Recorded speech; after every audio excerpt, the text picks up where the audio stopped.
Hello, everyone. Welcome to a special episode of Geek Warning. Why is it special, you're wondering? Well, while the regular weekly Geek Warning episodes will continue on with our usual group news and discussion formats, these episodes will publish on top of those every other week, diving deeper into particular subjects like our handy Ask a Wrench episodes, interviews with various industry notables, in-depth conversations on single subjects. Want to know how we'd tackle a stuck bottom bracket, perhaps, or diagnose a mysterious creak? What about how custom builders maybe tune the ride quality of a bespoke frame? Let's say you're trying to build the ultimate bike for whatever. How would our panel of experts do that? If you're a paid member of the Escape Collective, you not only get full access to those special episodes and can listen to them on repeat to your heart's desire. Just use a special link sent directly to your inbox for your digital ticket. But you can also rest assured knowing that it is your financial backing directly that actually makes it possible for us to record these episodes in the first place. If you're not a member, well, you'll still hear the occasional special episode, or at least part of them. Certainly not all of them.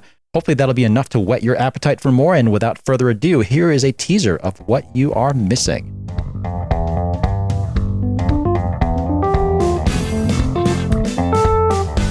Kicking things off for our members-only Geek Warning podcast episodes is one of everyone's favorites, Ask a Wrench, where we take a bunch of members-submitted questions on a wide range of tech and maintenance-related topics and put them in front of our panel of expert mechanics. For today's Ask a Wrench episode, we've got myself, my fellow tech editor partner in crime, Dave Rome. Hi, Dave. Hello. And we've got the long-awaited return of Zach Edwards of the Boulder Group Hedo here in Boulder, Colorado. Hi, Zach. Hello. I actually did the math just before the show, and I figured out that between the three of us, we actually have over 50 years of shop mechanic experience, which is kind of terrifying. I would have thought it was more than that, to be honest. I did say more than 50 years. I mean, Zach, the numbers definitely improving all the time. Yes.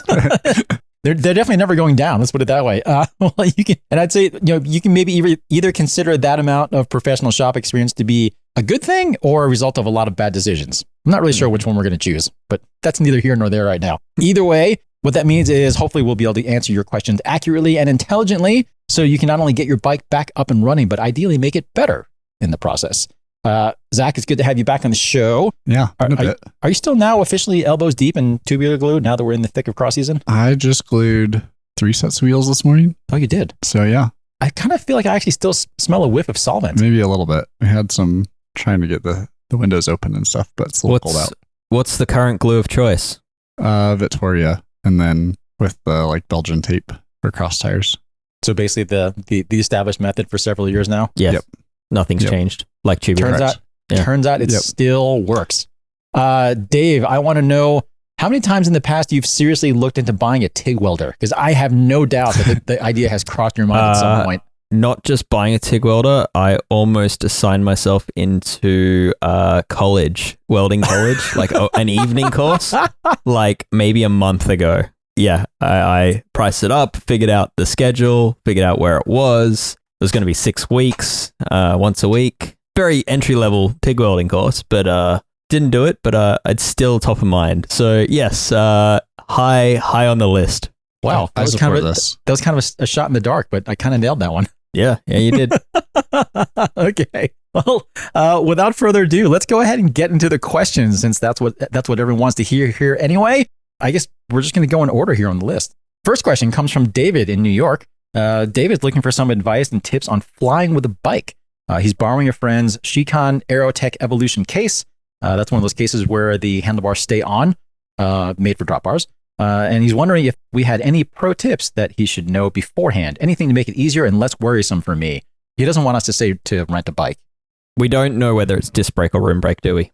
That's we do not. Although I don't think our I would assume if you're using this case is because it has an integrated cockpit. That's probably a fair assumption. Probably disc brake. Probably safe. Mm-hmm.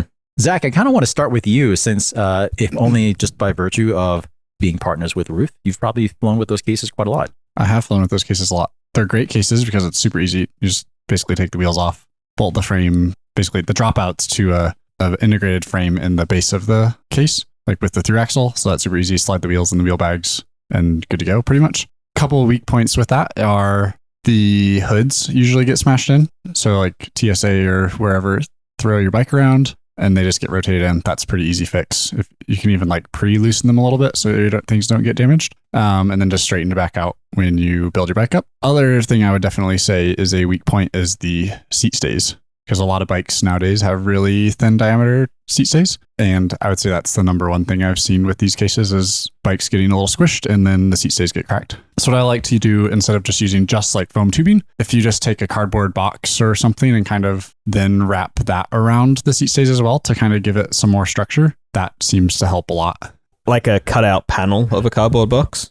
Yeah, kind of just, and then kind of like wrap it around so it kind of creates a box shape around the seat stays. Just some structure to prevent a little bit more. Anytime you fly with a bike, whether it's a soft case or a hard case, you're always taking a risk that things could get damaged, but you just want to try and mitigate that as much as possible. I've seen some people who have specifically flown with those cases who have advised putting something in between the hoods to kind of brace them from getting bent. What are your thoughts on that? I mean, you could definitely do that too. I mean, I think in my opinion, it's pretty easy to move a hood. So creating some PVC something or another that goes in between that's also still going to get smashed, and like I've seen people do that and their hoods still get rotated in. One option around that is I'm thinking of a design that Orocase were trying to implement. I don't know if they've brought it to production yet, but basically they'd taken the design approach of the original Apple iPad cover, that sort of accordion style cover that would fold on itself. As rigid in its length, but in its width, it can kind of fold. And they were trying to create that as a handlebar wrap to sort of overcome this very issue. And I think you could probably do the same by just cutting, back to Zach's cardboard idea, is you just get a big enough piece of like cardboard from a bike box, cut out a panel the width of your handlebars, and you could probably sort of wrap that around. So again, it's rigid in its length, but it's kind of follows the contour of the handlebar. So that might be another option if you can get it to fit still into the bag comfortably. And I guess another option for something like that, if you wanted to use something a little bit sturdier than just corrugated cardboard, is to use some of that Coroplast stuff. Mm-hmm. It's basically like the corrugated plastic that you see sometimes in shipping cases. What are our thoughts as far as dealing with brakes, whether they be hydraulic or mechanical rim? Anything that David needs to do?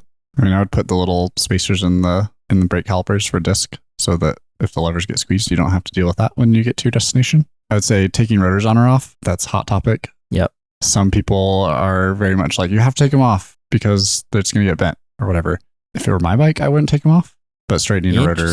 Like, I guess I would, some data point on this. So I worked for like UCI across a couple seasons, and we would fly with 2 bikes and usually like 4 to 6 sets of wheels. And that's way too many rotors to take off every time. So I didn't take rotors off the entire time. And out of 2 seasons, I think I only had 1 rotor that actually got damaged. So if it were my bike, I wouldn't take it off. And if it's very minorly tweaked, then I would just have a rotor trimming tool and straighten it. If it's center lock, you can bring a tool, take it off. It's super easy. 6-bolt, it's kind of a pain to take the rotors on and off all the time.